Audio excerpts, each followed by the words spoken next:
But the fact that they brought him in and he didn't even hit as an attacking player in that system double digit goals once in a season, that's garbage to me. I want to argue against you. I really do. Do it. No, I don't think I can.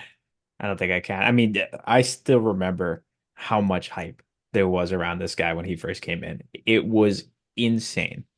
I don't think I've ever seen more hype for a player in MLS ever than when he was coming in. And then he was so disappointing.